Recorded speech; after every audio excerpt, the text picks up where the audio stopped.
বিয়ের পিঁড়িতে মৌসুমী আহমেদ। বিয়ের পিঁড়িতে বসলেন ছোট পর্দার জনপ্রিয় অভিনেত্রী মৌসুমী আহমেদ। সন্ধ্যায় ছিল এই অভিনেত্রীর গায়ে হলুদের অনুষ্ঠান।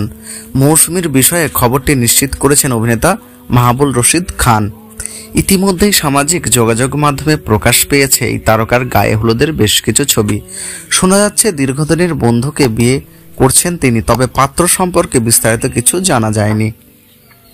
এদিকে বিয়ের খবরে মৌসুমী আহমেদকে অভিনন্দন জানিয়েছেন সহকর্মীরা। নবদম্পতির ভবিষ্যৎ জীবনের জন্য শুভকামনা জানিয়েছেন তারা।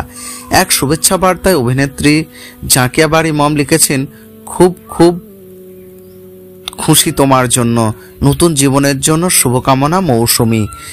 গত কয়েকদিন আগেই শোনা গিয়েছিল মৌসুমীর বিয়ের গুঞ্জন। সে সময় অভিনেত্রীকে বিয়ের প্রসঙ্গে প্রশ্ন করা হলে তিনি বলেন, এখনো বিয়ে করিনি, যদি এমন কিছু করি তাহলে সবাইকে জানিয়ে করব।